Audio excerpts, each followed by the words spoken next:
Il est 13h, bonjour à tous. Merci de votre attention. Voici les titres à la une de l'actualité ce samedi. Le ministre d'État, ministre de la Défense, était à Yamoussoukro où il a visité les casernes et structures de défense, précisément la base des forces spéciales pour s'imprégner de leurs conditions de vie et de travail. Atene Birahima Ouattara a dit l'engagement du président de la République à tout mettre en œuvre pour améliorer les conditions de travail des soldats. Dans le secteur du vivrier, près de 2 millions d'emplois ont été créés grâce à l'Union européenne. La somme de 13 milliards de francs CFA a été octroyée à la Côte d'Ivoire par ce partenaire dans le cadre d'un programme d'appui à ce secteur. On en parle dans cette édition.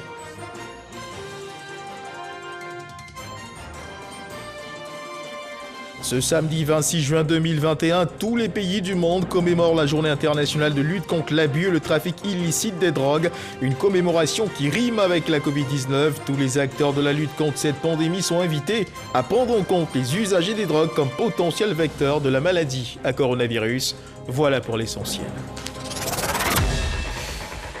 Oui, bonjour à tous. La prochaine réunion du bureau de l'APF, l'Assemblée parlementaire francophone, prévue en octobre, se tiendra cette année en Polynésie française. L'heure est aux préparatifs. En prélude à cet événement, le président de l'Assemblée nationale, Amadou Soumaoro, également président de l'Assemblée parlementaire de la francophonie, a présidé par visioconférence une réunion hier vendredi. Réunion à laquelle ont pris part les membres du secrétariat parlementaire et administratif de l'institution parlementaire francophone, Konaté Moussa. Réunion de la délégation permanente de l'Assemblée parlementaire de la francophonie. Échange par visioconférence au menu. La prochaine réunion du bureau de l'APF, prévue initialement en juillet à Papeete, la capitale de la Polynésie française, territoire d'outre-mer de la France. Nous sommes confrontés à un point urgent. Concernant la prochaine réunion du bureau à Papeete, à cet égard, je vous informe que j'ai invité Monsieur Tongsa, président de l'Assemblée de Polynésie française, à se joindre à nous afin de répondre à vos éventuelles interrogations sur l'organisation de notre réunion à Papeete. Après les différentes interventions, dont celle du président de l'Assemblée de la Polynésie française, les participants, par la voix du président Amadou Soumaoro, décident. Compte tenu de nos échanges, je pense que nous pouvons répondre favorablement à l'invitation du président de l'Assemblée de Polynésie française et reporter notre réunion en octobre. Le président Amadou Soumaoro invite donc les membres du bureau de l'APF à prendre toutes les dispositions pour ce rendez-vous d'octobre en Polynésie française. Pas de visioconférence pour cette rencontre qui va suivre. L'opérateur immobilier français Noud veut accompagner le gouvernement ivoirien dans la réalisation de logements abordables et durables au profit des populations. Le président de ce groupe, Antoine Grolin, a été reçu à la primature par le chef du gouvernement, le Premier ministre Patrick Hachi. Alexis Ouattaraoko.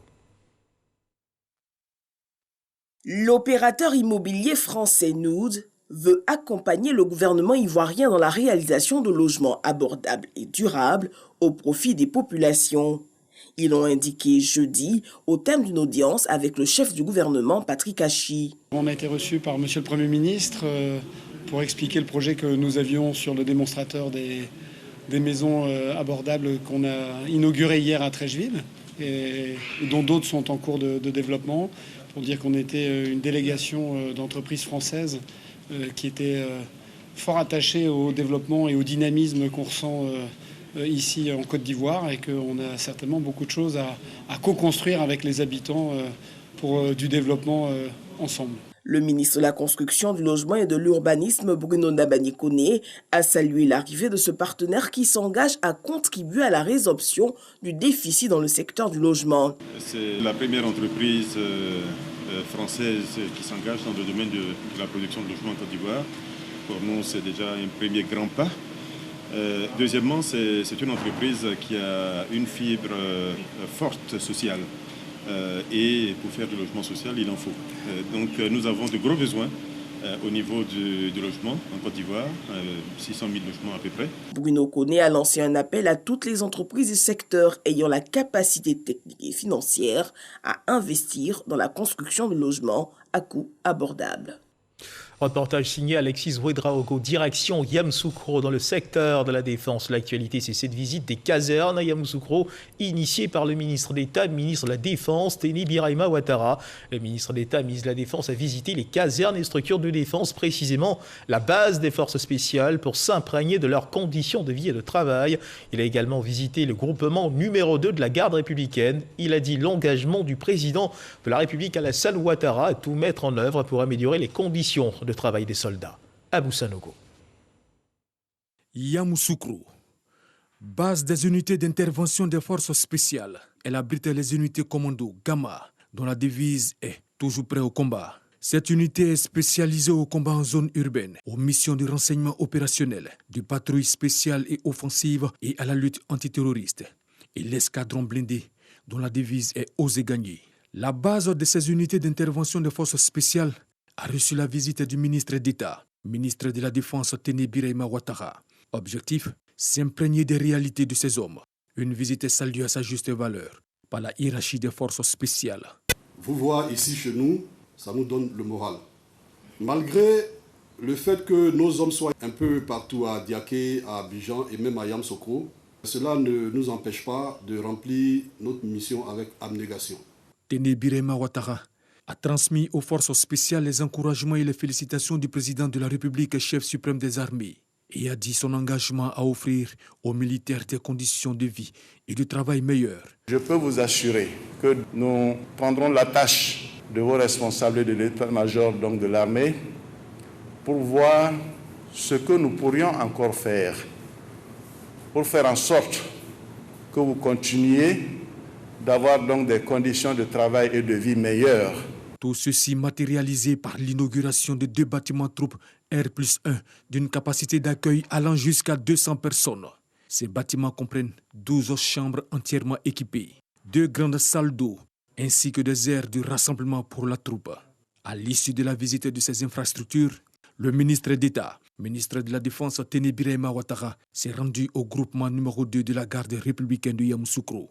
Et là, il a eu droit à la présentation de la seule force armée autorisée dans les palais nationaux et chargée des missions de sécurité et d'honneur au profit des hautes autorités de l'État et des institutions. Quelques installations de la caserne avant de prendre part à un repas de corps avec ces hommes dans la convivialité. Nos soldats font face à un défi important et pour ce faire, il faut venir donc à leur écoute pour savoir un peu quels sont leurs besoins, quelles sont leurs préoccupations, pour qu'ils puissent, dans un deuxième temps, de façon vraiment très responsable, aider la Côte d'Ivoire à stopper ce fléau que nous connaissons tous, qui est le terrorisme. J'ai rencontré des personnes enthousiastes qui sont prêts à défendre la Côte d'Ivoire. Le groupement numéro 2 de la garde républicaine a offert à cette occasion des présents au ministre d'État, ministre de la Défense, Teni Birahima Ouattara. Reportage signé Abou Sanogo, des soldats aux côtés de civils pour lutter contre l'insalubrité. Voici le tableau que l'on a pu observer à Bouaké dans le cadre de la 7e édition du séminaire annuel des chefs de services techniques de l'armée de terre. La formation sanitaire urbaine de Koko a bénéficié d'un grand ménage avec des couches de peinture sur les bâtiments. C'est ce que nous dit Kader Segodogo. Les militaires font une descente à la formation sanitaire urbaine de Koko-Bouaké, maternité Koko pour les plus anciens. Les éléments du ministre d'État, ministre de la Défense, Teni Birahima Ouattara, veulent débarrasser cet hôpital de ses ordures. Tondeuses, balais, pinceaux pour la peinture, ils veulent donner un nouveau visage à ce site. C'est une activité civilo-militaire pour répondre un peu aux aspirations de la population de notre pays et aussi à la volonté du chef d'état-major général des armées et du chef d'état-major de l'armée de terre qui veulent que désormais ce soit une armée au service de sa population. Une armée qui travaille donc pour sa population et puis redorer un peu le blason de notre armée. La cour, l'extérieur de l'hôpital, les militaires sont au travail. Une action saluée par les responsables de l'hôpital. Nous sommes très heureux que notre maternité soit propre grâce à l'armée de Côte d'Ivoire. Ces acquis seront pérennisés comme nous l'avons déjà commencé. Ils vont nous donner un coup de main. On va continuer encore ce que nous avons commencé et nous continuerons toujours. Bouaké, deuxième ville du pays, a été choisie pour la 7e édition du séminaire annuel des chefs des services techniques de l'armée. Cette action civilo-militaire s'inscrit dans ce cadre. Un don de matériel de salubrité a également été fait. Voilà, de quoi raffermir les liens armée-nation. Il faut continuer de rester vigilant. La Covid-19 est toujours présente en Côte d'Ivoire, à suivre l'évolution de la maladie dans notre pays.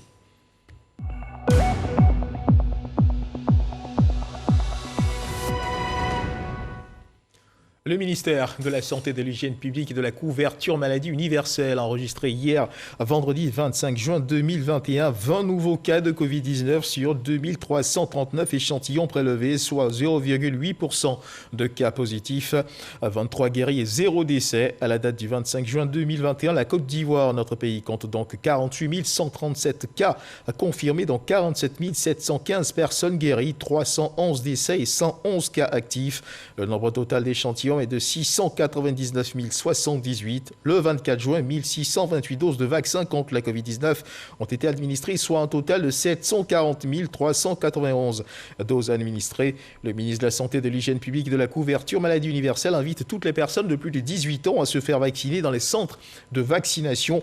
La vaccination contre la Covid-19, rappelons-le, est gratuite et volontaire. Et justement, Covid-19, action mondiale pour des communautés en bonne santé sans drogue. Voici le thème retenu ce samedi 26 juin 2021 par tous les pays du monde dans le cadre de la commémoration de la Journée internationale de lutte contre l'abus et le trafic illicite des drogues. Le gouvernement, à travers le ministère de la Sécurité et de la Protection civile, invite tous les acteurs de la lutte contre cette pandémie à prendre en compte les usagers des drogues comme potentiels vecteurs de la maladie à coronavirus. Jean-Marc Djadji. La Côte d'Ivoire commémore la 34e journée internationale de lutte contre l'abus et le trafic illicite de drogue. En cette période de crise sanitaire due à la pandémie de la Covid-19, le gouvernement rappelle la vulnérabilité des usagers de drogue considérés comme de grands malades à travers le thème Covid-19, action mondiale pour des communautés en bonne santé sans drogue. Le choix de ce thème est un appel à la prise en compte des personnes vulnérables, dont les usagers de drogue, dans la mise en place de nos politiques de santé. En termes d'action de lutte, l'État de Côte d'Ivoire s'engage à réduire la disponibilité des drogues auprès des populations. De 2019 à ce jour, le ministère de tutelle enregistre au total près de 10 tonnes de drogue saisies. 2019, saisie d'1 tonne 195 grammes de cocaïne en partance pour la Côte d'Ivoire au port de Santos au Brésil. En mai 2020, saisie de 411 kg de cocaïne en mer. Le 26 février 2021, saisie d'1 tonne 56 grammes de cocaïne par la Gendarmerie nationale. En mars 2021, saisie de 7 tonnes de cannabis par la Gendarmerie nationale.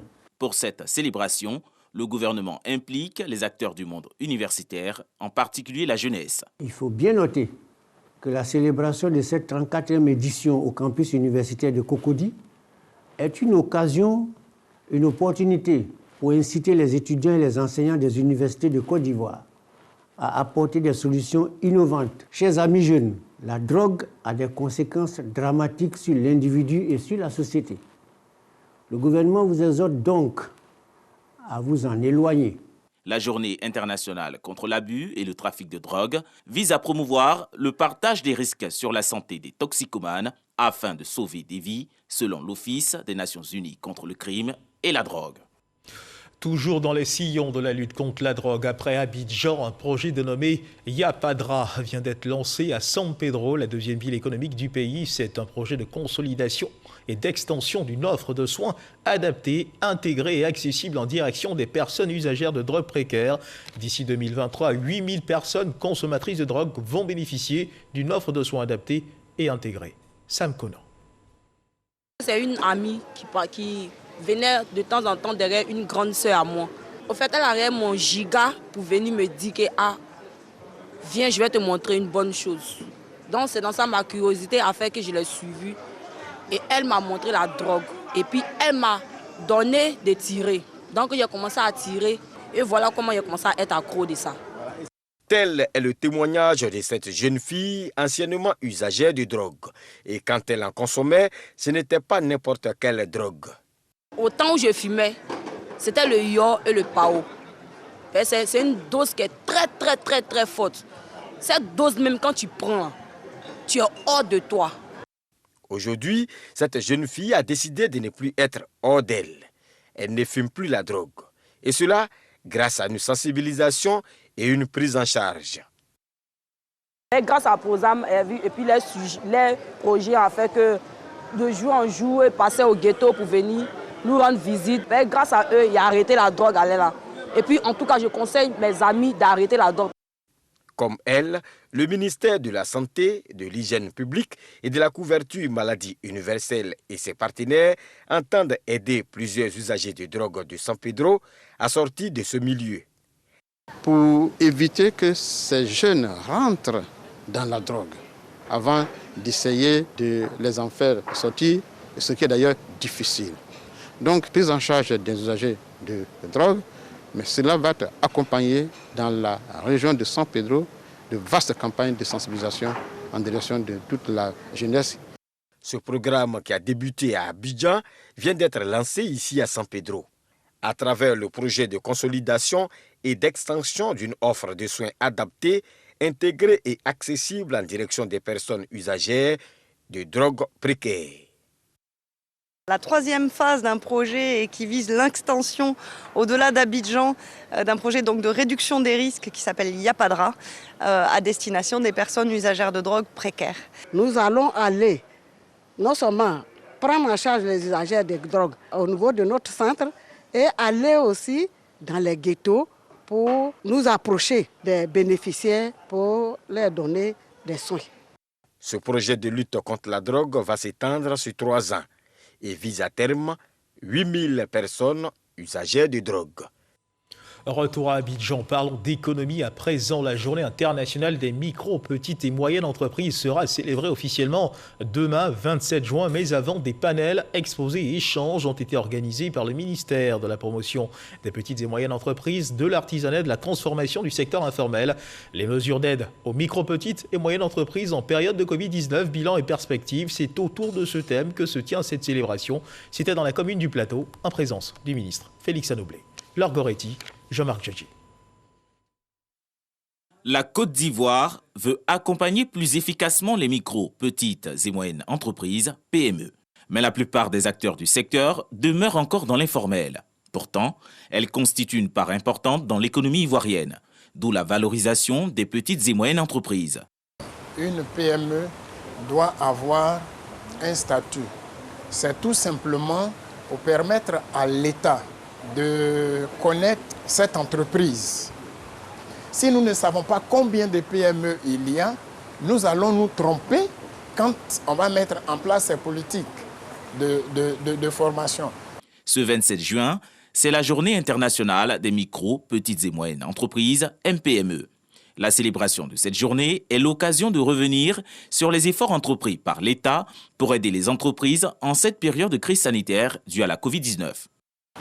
Je suis commerçante. Pendant la Covid, c'était vraiment difficile. Mais grâce au fonds FASI, on a pu se relever. Le ministre de la Promotion des petites et moyennes entreprises, de l'artisanat et de la transformation du secteur informel, Félix Anoblé, a rappelé aux acteurs l'importance de leur place dans l'économie, tout en les invitant à contribuer à l'assiette fiscale. Quand vous acceptez de payer vos impôts, vous vous donnez le droit de critiquer le gouvernement. Parce que vous vous êtes donné le droit de payer, de contribuer à l'assiette nationale qui permet de créer le développement. C'est grâce à vous que l'économie de votre pays avance. La journée internationale des MPME est célébrée tous les 27 juin. Cette année, les festivités se déroulent sur 2 jours. La célébration officielle a lieu ce dimanche. Nous le disions à l'instant dans les titres, l'Union européenne a octroyé à la Côte d'Ivoire la somme de 13 milliards de francs CFA dans le cadre du programme d'appui au secteur vivrier. À Yamoussoukro, un atelier a été organisé pour dresser le bilan à mi-parcours du projet. À 2 ans de la fin du projet, près de 2 millions d'emplois ont été créés dans le secteur du vivrier. Jean-Jacques Kwame. Cette rencontre avec les principaux acteurs du programme d'appui au secteur vivrier que sont le Fonds interprofessionnel pour la recherche et conseil agricole FIECA, l'Office d'aide à la commercialisation des produits vivriers OCPV et le ministère de l'Agriculture et du Développement rural a été l'occasion de présenter les résultats de ce projet. Valeur environ 13 milliards de francs CFA financés par l'Union européenne. Objectif, contribuer à la sécurité alimentaire et à la création d'emplois permettant un approvisionnement du marché. Au terme de 3 années d'exécution, le programme enregistre des retards dans l'exécution. Mais les deux parties, l'État et l'Union européenne, sont optimistes vu le nombre d'emplois créés, environ 2 millions dans le secteur du vivrier. Ce projet est très important pour nous tous parce que non seulement ça concerne la sécurité alimentaire, ça permet d'avoir des emplois et nous connaissons l'importance, ne serait-ce que même de la kéké en Côte d'Ivoire, donc du manioc et des produits maraîchers. C'est vraiment un exemple où on fait quelque chose de positif pour la nutrition, mais au même temps, on revive, on renforce, on professionnalise cette filière-là. Et donc, on crée de l'emploi, on rend une filière rentable et donc on atteint plusieurs objectifs au même temps. Pour la filière maraîchère, 11 serres sont opérationnelles. Quant à la filière manioc, c'est toute la chaîne des valeurs, production, transformation et commercialisation qui bénéficient des atouts du projet. Les représentants des structures engagées ont présenté entre autres un système de suivi des prix opérationnels, une étude prospective sur l'approvisionnement des marchés urbains. Ils ont promis relever les défis structurels de l'économie agricole et de la vulnérabilité des populations. Le projet, dont le taux d'exécution avoisine les 50%, prend fin en novembre 2023. À l'initiative de l'Association des officiers et membres d'équipage de la marine marchande, des journées portes ouvertes viennent de rassembler tous les acteurs de l'économie bleue en Côte d'Ivoire. Occasion pour les élèves officiers d'alerter sur le problème de chômage auquel ils sont confrontés après leur formation, faute de compagnie nationale. C'est ce que nous dit Lanciné Bakayoko. Avec la disparition des pavillons ivoiriens, les élèves officiers de la marine marchande ne sont plus tout à fait des privilégiés sur le terrain de l'emploi. Si les aînés étaient immédiatement recrutés après la formation, les nouvelles générations ont l'impression de naviguer à vue. Quand nous finissons de l'académie, notre plus grosse angoisse, c'est le problème de l'emploi. Surtout le stage embarqué, c'est très important pour nous parce qu'il nous faut d'abord embarquer et venir à l'école pour continuer notre cursus scolaire. Une position stressante, mais surtout un grave préjudice à la formation pratique des jeunes marins sortis et formés à des coûts excessifs au niveau de l'Académie régionale des sciences et techniques de la mer. Ces journées promotionnelles du marin marchand, initiées par l'Association des officiers et membres d'équipage de la marine marchande, ont donc vocation à sauver le bateau marin marchand du naufrage. Nous organisons ces journées-là pour pouvoir nous rapprocher au maximum possible avec tous les acteurs du domaine maritime et du paramaritime, pour pouvoir rapprocher tous ces acteurs-là, communier avec eux, échanger avec eux et si possible signer des conventions de partenariat. Le trafic marchandises se fait à plus de 85% par voie maritime et la Côte d'Ivoire dispose de 2 ports à Abidjan et à San Pedro. Un secteur vital sur lequel il devient nécessaire pour le gouvernement de reprendre la main en lançant une flotte nationale. Ce serait une excellente chose d'explorer les voies et moyens, de susciter l'acquisition de navires et de voir édifier des flottes marchandes en Côte d'Ivoire ou une flotte marchande. La Citram, établissement public, et la Civoma, entité privée, étaient autrefois le fleuron du transport maritime en Côte d'Ivoire. Voilà, préoccupation pertinente pour ces élèves officiers. Un atelier d'échange s'est tenu entre Proparco, filiale du groupe de l'Agence française de développement, et 35 établissements d'enseignement supérieur privés de Côte d'Ivoire. Il s'agissait d'identifier les besoins du secteur éducatif privé ivoirien pour l'accompagner dans l'augmentation des capacités d'accueil et l'amélioration de la qualité de l'offre de formation. Les précisions de Astou Touré Daniougo. C'est une rencontre pleine d'espoir pour la réalisation des projets des universités privées d'enseignement supérieur de Côte d'Ivoire. La filiale de l'Agence française de développement, Proparco, se tient aux côtés du ministère de l'Enseignement supérieur et de la Recherche scientifique.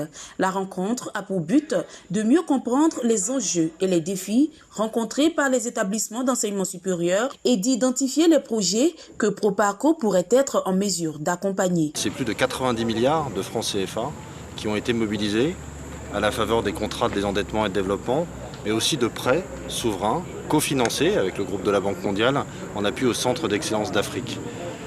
Ces financements importants, le groupe de l'AFD est le premier partenaire technique et financier de l'enseignement supérieur et de la recherche scientifique en Côte d'Ivoire et que cette enveloppe est la plus importante jamais mobilisée par le groupe de l'AFD dans le monde. C'est une satisfaction pour le ministre Adama Diawara en charge de l'enseignement supérieur pour qui le soutien de l'Agence France de développement est une opportunité à saluer.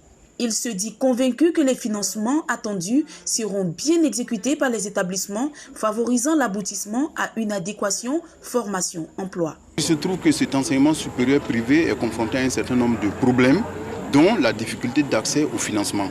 Donc vous comprenez toute l'importance de la rencontre de cet après-midi, puisque là on a un organisme français, Proparco en l'occurrence, qui est prêt à apporter du financement à l'enseignement supérieur privé. Alors moi je suis convaincu que ce financement-là sera utilisé à bon escient par les établissements d'enseignement supérieur privé, surtout dans le sens de l'amélioration de leurs offres de formation pour une plus grande adéquation formation-emploi. Au total, 35 établissements d'enseignement supérieur ont été sélectionnés par la Direction générale de l'enseignement supérieur afin qu'ils prennent connaissance des modalités et financements d'accompagnement du groupe Proparco. Imaginez un seul instant que vous ayez 180 secondes chrono, l'équivalent de 3 minutes pour convaincre un auditoire sur la base d'une seule diapositive. L'exercice serait stressant, n'est-ce pas? Eh bien, c'est à cet exercice transformé en concours que 12 étudiants se sont affrontés pour en dégager un gagnant. Ce concours est international, mais la finale nationale a été organisée par l'Institut français. Un concours qui permet aux étudiants de présenter leur sujet de recherche en français et dans des termes simplifiés à un public profane et diversifié. La gagnante de cette finale vient de l'université Jean-Laurion-Guédé de Daloa. Elle ira représenter la Côte d'Ivoire à Paris en septembre prochain. On en sait plus avec Patricia Omouitia. Ils n'ont que 3 minutes et pas une seconde de plus pour expliquer leur sujet de thèse. Ces 12 finalistes ont relevé le défi de présenter leurs travaux de recherche devant un jury et un public. Vainqueur de cette 4e édition, Zo Olivia Dominique de l'université Jean-Laurion-Guédé de Daloa, sujet de thèse, vulgariser ses recherches contre l'encoche sèche de l'EVA, une maladie de l'EVA qui entraîne l'arrêt de l'écoulement du latex. La recherche paye. Elle paye et j'encourage vivement mes jeunes frères et sœurs à vraiment continuer leurs études. Ne regardez pas la difficulté familiale, ne regardez pas à tous les découragements parce que ça existe, mais véritablement ayez un objectif parce que ça paye. Les 2e et 3e prix du jury sont Mouo Océane de l'INPHB de Yamoussoukro, sujet de thèse, produire du bioplastique, et Kofi Jean-Mathias de l'université Jean-Laurion-Guédé de Daloa, sujet de thèse, production de la mangue quinte au nord de la Côte d'Ivoire. Les critères d'admissibilité ont porté sur le talent d'orateur, la vulgarisation et la structuration de l'exposé. Nous prenons la plupart du temps ceux qui ont fait au minimum plus d'1 an de travaux de thèse. Donc c'est eux qui présentent et des docteurs. Une édition particulière avec les représentants des ministres de la Communication et du ministère de la Recherche scientifique. Pour la représentante de la Première Dame, il faut promouvoir l'excellence en milieu universitaire. C'est un excellent moyen de promouvoir les études doctorales et aussi un moyen d'échange et de partage. Toutes choses qui feront de vous de futurs cadres de mérite qui représenteront dignement la Côte d'Ivoire devant toutes les tribunes. La finale internationale du concours se tiendra en France en septembre prochain avec 25 pays en compétition. La Côte d'Ivoire sera représentée par la lauréate de cette 4e édition. Dans l'actualité internationale, c'est une première. La Cour de justice de la Communauté économique des États d'Afrique de l'Ouest, la CEDEAO, a condamné cette semaine Niamey à payer 50 millions de francs CFA à Sadat Iliad Dan Malam. Son avocat l'a annoncé le jeudi dernier. Les faits remontent à avril 2018. Sadat Iliad Dan Malam avait été arrêté à Zinder, au sud du pays, alors qu'il participait à une manifestation contre la loi de finances. Accusé de participation à un mouvement insurrectionnel et conspiration contre la sécurité de l'État, il n'a été libéré que 20 mois plus tard, après que la Cour d'appel de Zinder a abandonné les charges qui pesaient contre lui. Et puis toujours dans l'actualité internationale, l'ancien policier blanc Derek Chauvin a été condamné hier vendredi à 22 ans et demi de prison pour le meurtre de l'Afro-Américain George Floyd. Le 20 avril 2021, les jurés avaient mis moins de 10 heures à reconnaître ces faits. En étouffant George Floyd avec son genou le 25 mai 2020, l'ancien policier a abusé de sa position de confiance et d'autorité et a agi avec une grande cruauté. Telle est la position affichée par le juge Peter Cahill qui a prononcé la sentence. L'avocat de la famille Floyd s'est prononcé également. Il a salué cette décision qu'il a qualifiée d'historique. Et c'est sur cette information que se referment les pages de cette édition. Merci de nous avoir suivis. Je vous retrouve ce soir à 23h pour la dernière édition de la journée. Dieu garde la Côte d'Ivoire.